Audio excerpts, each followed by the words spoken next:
Hello everyone, a very very good afternoon to all of you. आप सभी का स्वागत है आपके अपने चैनल यूजीसी नेट स्पॉटलाइट में। मैं आयुषी, आपकी paper one and commerce educator, आपके लिए लेके आ चुकी हूँ एक बहुत ही इंपॉर्टेंट सेशन।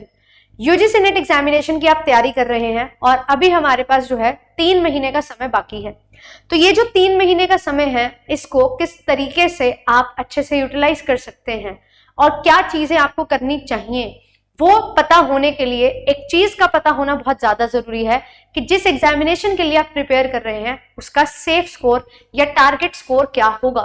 तो टारगेट स्कोर के बारे में हम डिस्कशन करते हुए चलेंगे पेपर 1 एंड पेपर 2 कॉमर्स में कि कितना टारगेट आपको लेके चलना चाहिए। और ये चीजें मेरे नहीं, जो प्रीवियस ईयर्स में कट ऑफ रही हैं उसके बेसिस पे मैं आपको बताने वाली हूं। और अगर आप लोग अभी जब क्वेश्चन प्रैक्टिस करते हो या मॉक टेस्ट लगाते हो तो क्या आप इस स्कोर तक पहुंच रहे हो, या आपका अगर 50% सिलेबस कवर हुआ है तो क्या आपका जो है टारगेट स्कोर है उसमें आप 60 to 70% स्कोर कर रहे हो। अगर ऐसा है तो इट मीन्स आप सही डायरेक्शन में हो, और अगर ऐसा नहीं है तो बहुत ज्यादा मेहनत करने की जरूरत है। तो चलिए स्टार्ट करते हैं हमारे इस बहुत ही बेहतरीन सेशन को। फटाफट लाइक एंड शेयर कर दीजिएगा और चैनल को कर लीजिएगा सब्सक्राइब, क्योंकि ये चैनल आपके लिए वन स्टॉप सॉल्यूशन है। तो सब्सक्राइब करना मत भूलिएगा, और अगर आप सब्सक्राइब कर लेंगे, बेल आइकन को प्रेस कर लेंगे, तो आपको हर क्लास की नोटिफिकेशन जो है वो मिल जाएगी एंड आप कोई भी चीज मिस नहीं करेंगे। साथ ही साथ जो भी क्लासेस हो रही है उनकी पीडीएफ आपको जेआरएफ अड्डा एप्लीकेशन पे मिलती है, तो पीडीएफ आपने डाउनलोड करनी है। सिलेक्शन पे हमेशा से ही जेआरएफ अड्डा काम करता आया है, और अभी अगर आपको ऐसा लगता है कि ये वीडियो देख के जो मैं बताऊंगी और उसको अच्छे से चेक करके आपको ऐसा फील होता है कि नहीं, मुझे तो अभी एक डिटेल स्ट्रक्चर्ड वे में पढ़ने की जरूरत है, अभी आप अपने टारगेट से बहुत बहुत दूर हो और थोड़ी सी होच-पोच चीजें चल रही हैं, तो बिल्कुल आप लोग ये भी कंसीडर कर सकते हैं जो आपके लिए सब्सक्रिप्शन प्लान्स हैं।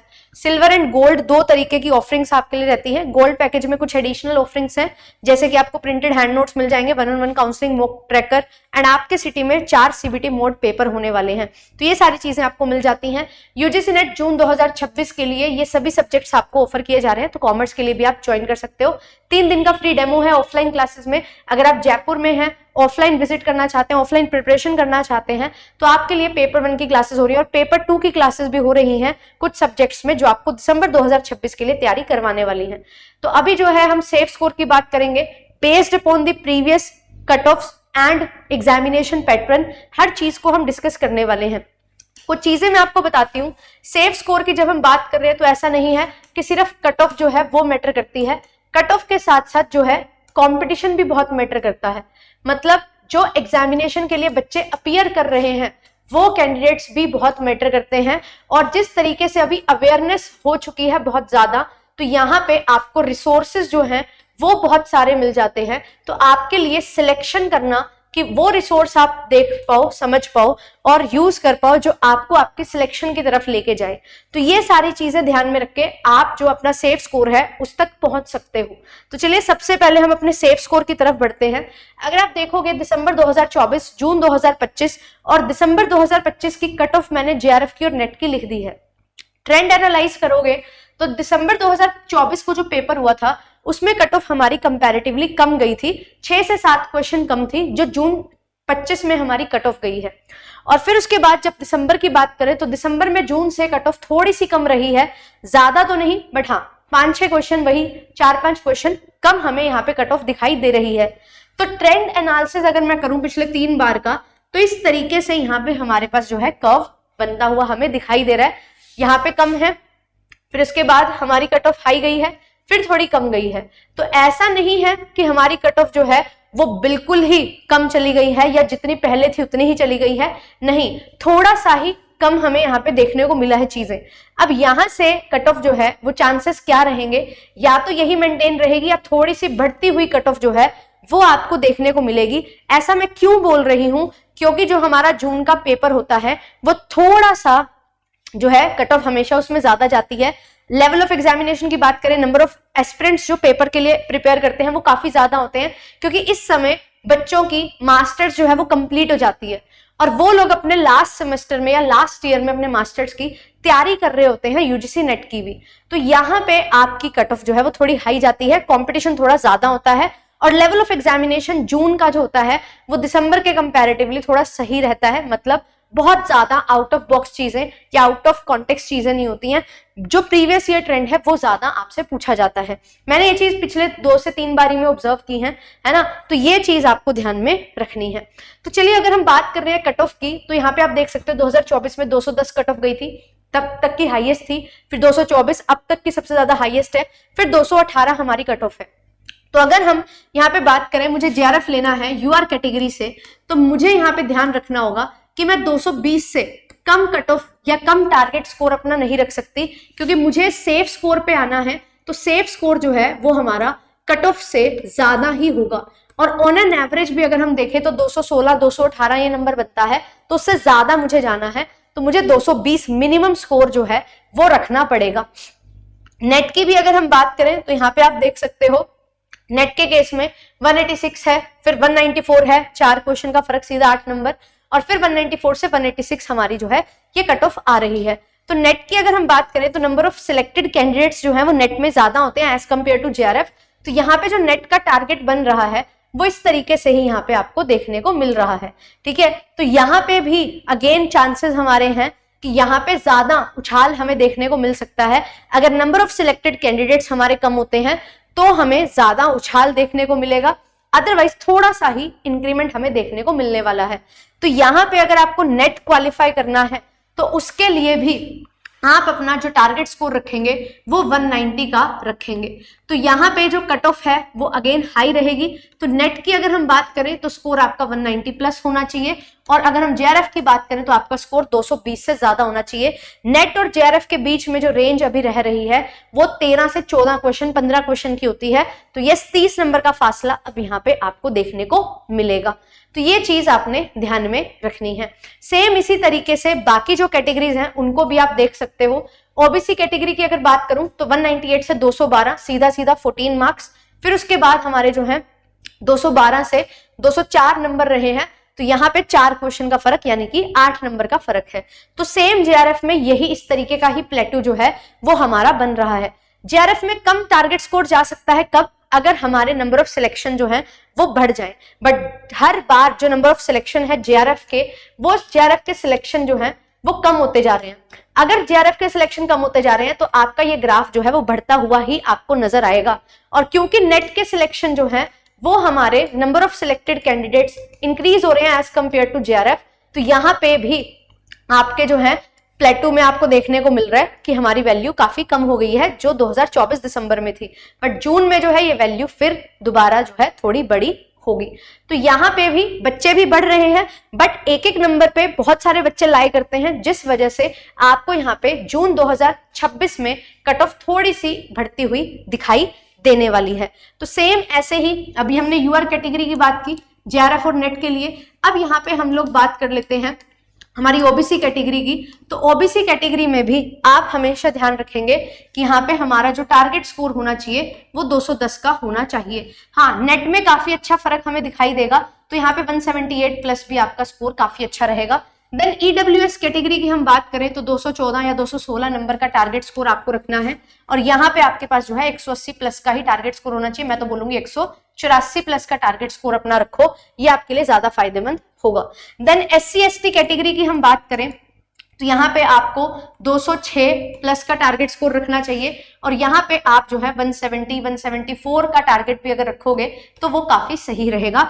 एसटी कैटेगरी के लिए यहाँ पे 198 मार्क्स भी काफी सही रहेंगे, और इवन 196 पे भी हो जाएगा। यहाँ पे आपको जो है 156 मार्क्स यहाँ पे लेके चलना पड़ेगा। तो ये आपका जो स्कोर है ये आपका एक सेफ स्कोर है, एक टारगेट स्कोर है जो जून 2026 के लिए आपको लेके चलना है।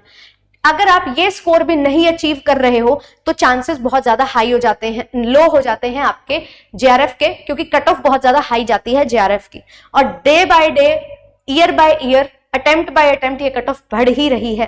तो ये चीज का ध्यान आपने रखना है। अब बात आती है कि कैसे अपने रिसोर्सेज को मैनेज करें। आपके पास एम्पल रिसोर्सेज हैं, दुनिया जहान के रिसोर्सेज हैं, हर टीचर आपको बहुत बढ़िया पढ़ाता है। तो क्या चीज आपको ध्यान में रखनी है, आपको जो है पिक करना है अपना 1 या 2 रिसोर्स। अब ये रिसोर्स में आप कोई वीडियो देख रहे हो है ना, आपने नोट्स पढ़े हैं किसी से, आप जो है किसी की पीडीएफ्स पे रिलाय कर रहे हो, ये चीजें हो सकती हैं।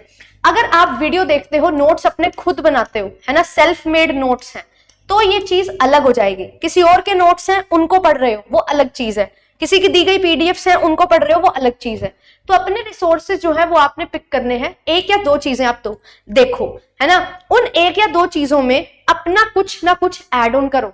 अगर आपको सारी चीजें मिल भी रही हैं तो भी आपको अपने लिए काम करना पड़ेगा। आपको फॉर एग्जाम्पल मैंने आपको गोल्ड बैच में नोट्स प्रोवाइड किए हैं, तो उन नोट्स को आपको अपना बनाना पड़ेगा। शॉर्ट नोट्स बनाओ, उन नोट्स को हाईलाइट करो, कीवर्ड्स को हाईलाइट करो, अंडरलाइन करो, तो वो नोट्स आपके नोट्स बन जाएंगे। तो वहां पे आपको वो हेल्प कर जाएंगे, है ना। या आप खुद के नोट्स अपने शॉर्ट में बना सकते हो, वीडियोस देख के, है ना। पीडीएफ से रीड कर रहे हो, सिर्फ कोई वीडियो नहीं देख रहे हो उसकी, तो यहाँ पे आपको बहुत अच्छे से समझना पड़ेगा उस कॉन्सेप्ट को। अगर आपको आता है अच्छी बात है, आप पीडीएफ से रीड करके समझ सकते हो।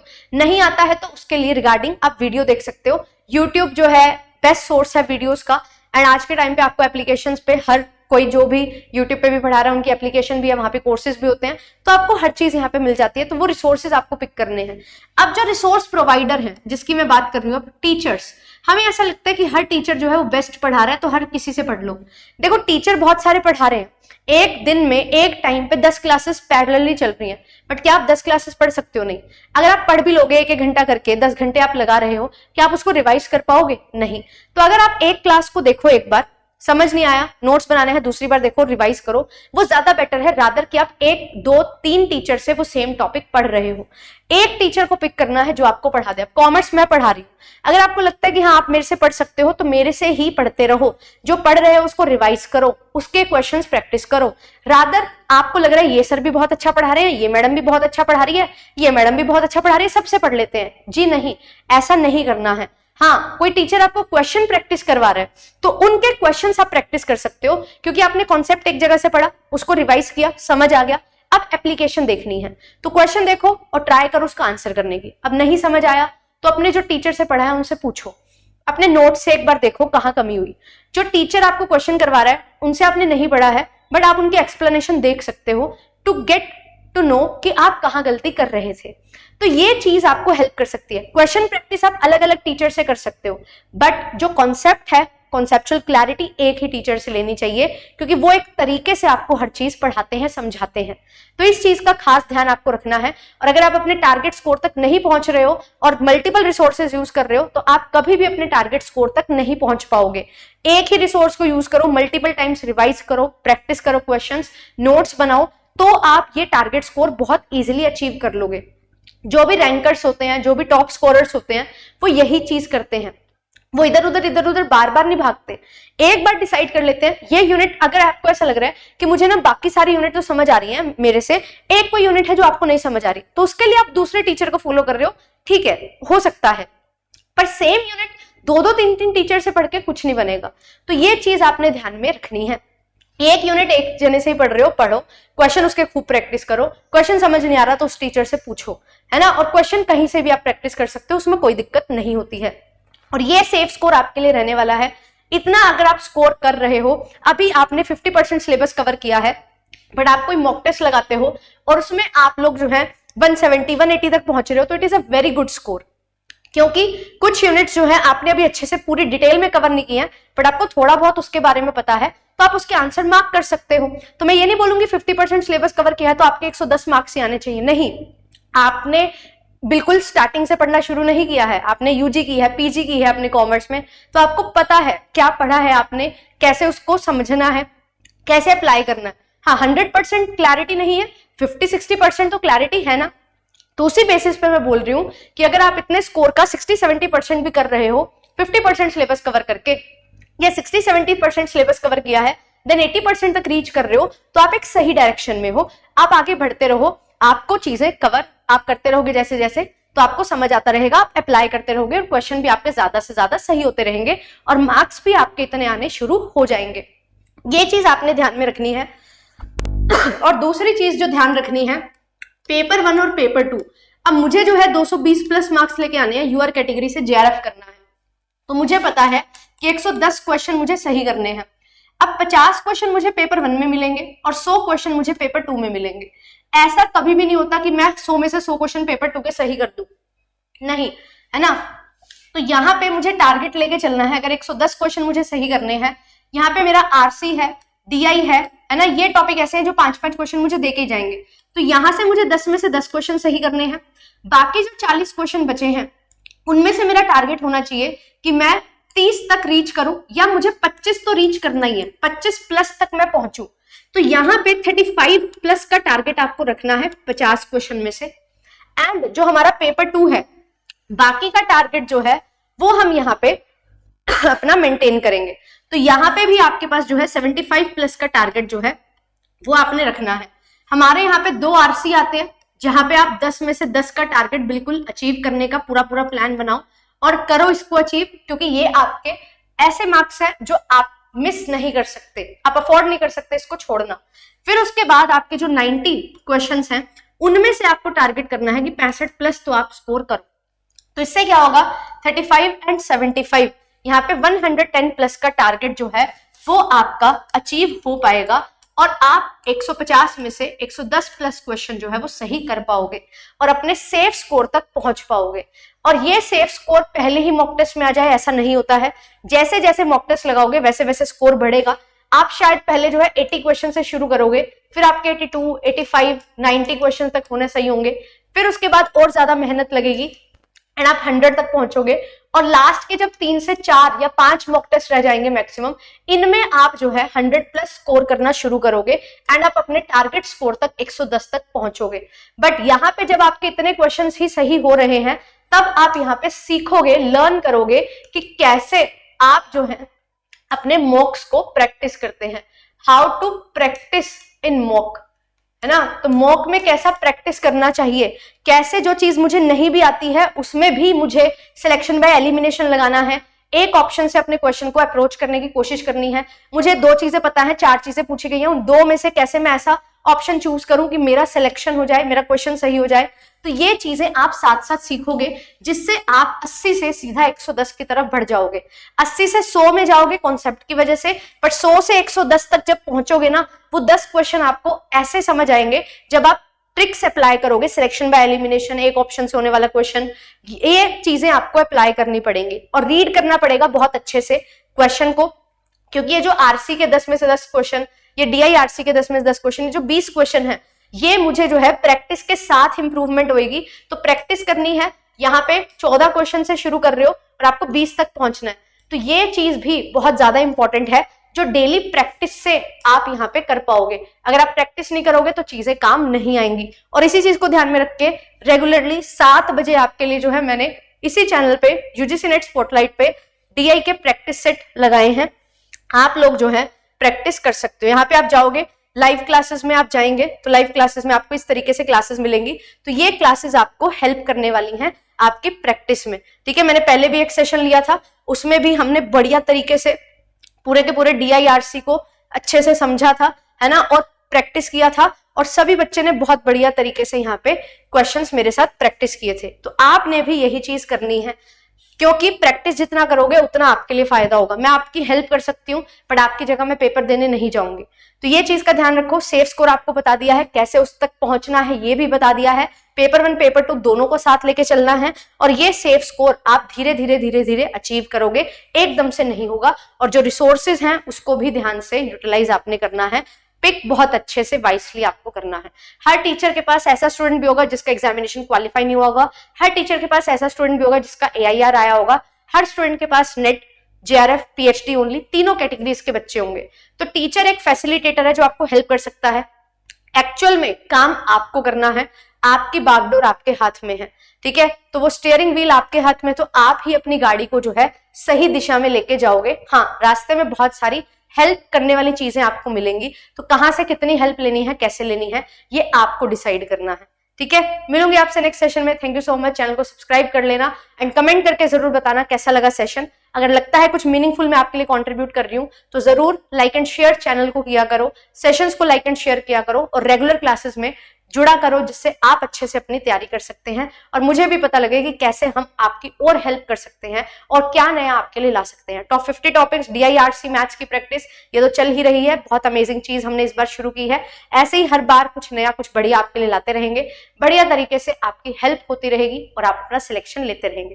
Thank you so much, bye bye, मिलूंगी आपसे नेक्स्ट सेशन में।